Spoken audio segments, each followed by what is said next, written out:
సభ్యులుగా మనం ఉంటాం. ఇవాళ జరిగే సభ కూడా పుట్టి సభ, ఆషామాషి సభ కాదు. భారతదేశంలోనే అత్యంత పెద్ద సభ ఇది. ఇంతకుముందు భారతదేశంలో అనేక సభలు జరిగి ఉండొచ్చు. అనేక సభలు ఉత్తరప్రదేశ్ గాని, బీహార్ గాని అటువంటి చోట్ల జరిగే సభలు మన అసలు మన దాంతో పోటీనే ఉండేవి. ప్రపంచంలో జరిగిన అత్యంత 5 పెద్ద సభల్లో పెద్ద సభ మనం వరంగల్లో ఇంతకుముందు జరుపుకున్నాం. అటువంటి సభ మళ్ళా మనం ఇక్కడ జరుపుకోబోతున్నాం. కాబట్టి మనం ఆ యొక్క సభ ప్రాంగణానికి ఆనుకొని ఉన్నాం.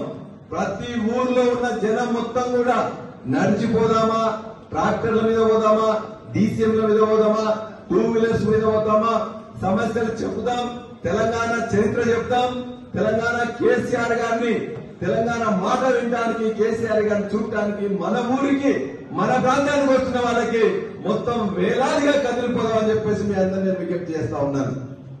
అదేవిధంగా ఈ 2 రోజులు మీరు పోయిన తర్వాత మీ గ్రామంలో ఉండే వాళ్ళందరూ కలిసి కూర్చొని మాట్లాడుకోండి. ఏ విధంగా బాగు చేసుకుందాం.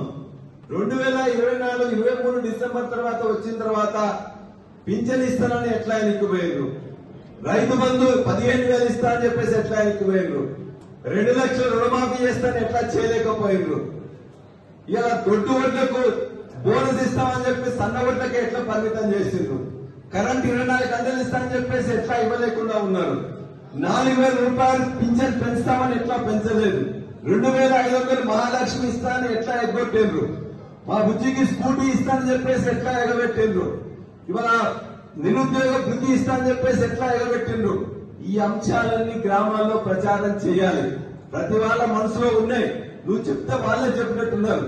కాబట్టి దయచేసి ఈ ప్రచారం చేస్తూ మరలా తెల్లు కాకుండా మన తెలంగాణ మళ్ళా బాగు చేసుకోవడానికి మళ్ళా కేసీఆర్ రావాలని చెప్పేసే విషయాన్ని ఈ ప్రచార కార్యక్రమంలో పోతున్నాం అంటే పోతున్నాం, వస్తున్నాం అంటే వస్తున్నాం కాదు, ఎందుకు పోతున్నాం, ఏ విధంగా తెలంగాణ తెరలైతుంది, తెరలైతున్న తెలంగాణలో మళ్ళా మనం ఏం చేయాలి, దానికి నాంది ప్రస్తావనే ఈ ఎలకతుర్తి సభ, ఈ బీఆర్ఎస్ సభ, ఈ కేసీఆర్ సభ. కాబట్టి ఆ సభకు మొత్తం దండుగట్టి ఎక్కడ చూసినా కూడా స్టేషన్ కన్పూర్లో ఈ విధంగా అద్భుతమైన ర్యాలీ పోయింది, అద్భుతమైన 2 వీలర్స్ పోయింది, అద్భుతమైన ట్రాక్టర్ ర్యాలీ పోయిందని చెప్పి ప్రతి అన్నింటిలో కూడా మనదే వచ్చినట్టు ఉండాలి. ఎందుకంటే ఆనుకొని ఉన్నాం కాబట్టి మనమే ఆ సభలో సగం ముందు మనమే ఉన్నట్టు ఉండాలి. దాంతో పాటు ప్రతి గ్రామం నుంచి వాలంటీర్స్ కావాలి. ఆ రోడ్డు టైట్ గా ఉన్నది. ధర్మసాగర్ నుంచి దేవునూరు గాని అవన్నీ కూడా సింగిల్ రోడ్డు ఉన్నది.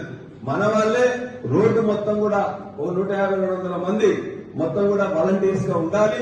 ఆ వెహికల్స్ ఈజీగా పెట్టేట్టు చూసుకోవాలి. ఆ వెహికల్స్ పార్కింగ్ దగ్గర మనమే చూసుకొచ్చుకొని ఎక్కడ కూడా పెట్టి ఉండాలి. ఆ తర్వాత ముందు కూడా సభలో ముందు కూర్చున్న వాళ్ళంతా గన్పూర్లో కూర్చోవాలి.